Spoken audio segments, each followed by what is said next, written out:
ദിലീപ്, എന്താണ് ഇനിയിപ്പോൾ ഇതിന്റെ എന്താണ് നടപടിക്രമങ്ങളുടെ തുടർ നീക്കങ്ങൾ? ഇപ്പോൾ ഇന്ത്യ വിട്ടുനിൽക്കുന്നു, പാകിസ്ഥാൻ തുടർച്ചയായി സമ്മർദ്ദം ചെലുത്തുകയാണ്. ഇത്രയും ഇന്നിപ്പോ അവിടുത്തെ സാമ്പത്തിക നില, അവരുടെ ഫോറിൻ എക്സ്ചേഞ്ച് റിസർവ് എന്നൊക്കെ പറയുന്നത് വളരെ ചുരുങ്ങിയ ദിവസത്തേക്കേ ഉള്ളൂ എന്നാണ് വിദഗ്ധർ ചൂണ്ടിക്കാട്ടുന്നത്. വിലക്കയറ്റം ഇതുവരെ ഇല്ലാത്ത തരത്തിൽ പാകിസ്ഥാനെ വരിഞ്ഞു മുറുക്കുകയാണ്. രൂപ, അവരുടെ നാണയത്തിന്റെ മൂല്യം ഓരോ ദിവസം ചെല്ലുന്തോറും ഇടിയുകയാണ്.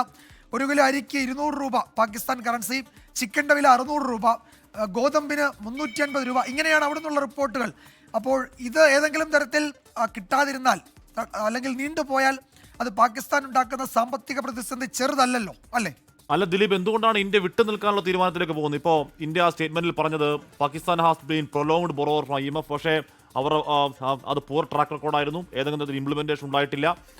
ഈ പറഞ്ഞ IMF കൊടുക്കുന്ന ലോൺ അവർക്ക് അവരുടെ ക്ഷേമപ്രവർത്തനങ്ങളല്ല ഉപയോഗിക്കുന്നത്, തീവ്രവാദ ഫണ്ടിന് റീറൂട്ട് ചെയ്യുന്നു തുടങ്ങിയ കാര്യങ്ങൾ പുറത്തു പറഞ്ഞ രാജ്യം എന്തുകൊണ്ടാണ് ആ യോഗത്തിൽ നിന്ന് വിട്ടു നിൽക്കുക എന്ന തീരുമാനത്തിലേക്ക് എത്തുന്നത്? അത് അവിടെ പങ്കെടുത്തത് പ്രസന്റ് ചെയ്യുക ആകുമായിരുന്നില്ലേ ഉചിതം, ദിലീപ്? ഹാഷ്മി വിജയകുമാർ, ഇന്ത്യയെ സംബന്ധിച്ച് ഇന്ത്യ ആ ഫോറത്തിൽ തന്നെ ശക്തമായി ഇക്കാര്യങ്ങളെല്ലാം ഉന്നയിച്ചു. മാത്രമല്ല, സാധാരണഗതിയിൽ ഇന്ത്യ ഇത്തരത്തിലുള്ള ഒരു സഹായം നൽകുന്നതിന്, ഏതെങ്കിലും ഒരു അംഗരാജ്യത്തിന് സഹായം നൽകുന്നതിനെ എതിർക്കാറില്ല. നേരത്തെ പാകിസ്ഥാന് ബെയിലൗട്ട് പാക്കേജ് പ്രഖ്യാപിച്ചപ്പോഴും ഇന്ത്യ എതിർത്തിരുന്നില്ല. പക്ഷേ പുതിയ സാഹചര്യത്തിൽ പാകിസ്ഥാൻ ഭീകരതയ്ക്കായാണ് ഈ പണം ഉപയോഗിക്കുന്നത്, ഭീകരതയുടെ പ്രഭവ കേന്ദ്രമായി പാകിസ്ഥാൻ മാറുന്നു, ആഗോളതലത്തിലേക്ക് ഭീകരരെ കയറ്റുമതി ചെയ്യുന്ന രാജ്യമായി പാകിസ്ഥാൻ മാറുന്നു എന്നതിൻ്റെ കൂടി വിലയിരുത്തലിൻ്റെ അടിസ്ഥാനത്തിലാണ്. അതായത് ഈ ലഭിക്കുന്ന പണം അവരുടെ മാനദണ്ഡമനുസരിച്ച് ഓരോ അംഗരാജ്യത്തെയും അവിടുത്തെ സമ്പദ്ഘടന സുസ്ഥിരമാക്കുക, വികസന പ്രവർത്തനങ്ങൾക്ക് പണം ഉപയോഗിക്കുക എന്നതാണ് രാജ്യാന്തര നാണയനിധി ഇതിലൂടെ, ഈ സഹായങ്ങളിലൂടെ ലക്ഷ്യമിടുന്നത്. പക്ഷേ അത്തരം പ്രവർത്തനങ്ങൾക്കല്ല ഈ പണം ഉപയോഗിക്കുന്നത്, പകരം ഭീകര പ്രവർത്തനങ്ങൾക്കാണ് എന്നതാണ് ഇന്ത്യ പ്രധാനമായും ഈ യോഗത്തിൽ ഉന്നയിച്ച കാര്യം.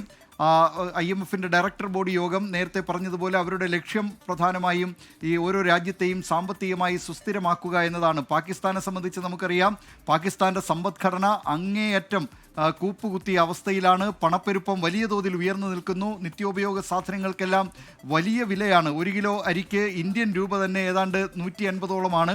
ആ നിലയിൽ അപ്പോൾ മറ്റ് അവശ്യ സാധനങ്ങളുടെ ഒക്കെ വില ആ നിലയിൽ ഉയർന്നിരിക്കുകയാണ്. അത്തരമൊരു സാഹചര്യത്തിൽ ഒരുപക്ഷെ IMFൻ്റെ ഡയറക്ടർ ബോഡി യോഗം ആ തീരുമാനം കൈക്കൊണ്ടിരിക്കാം. പാകിസ്ഥാനെ സംബന്ധിച്ച് ഈ IMFൻ്റെ സഹായം ഇല്ലെങ്കിൽ വലിയ കെണിയിലേക്ക് തന്നെ കൂപ്പുകുത്തും എന്ന അവസ്ഥയായിരുന്നു. ഏതായാലും ഇന്ത്യ ശക്തമായി തന്നെ നിലപാട് IMFൻ്റെ വേദിയിൽ അവതരിപ്പിച്ചു. അതിനുശേഷമാണ് ഈ പാകിസ്ഥാൻ. ദിലീപ്, വരാം.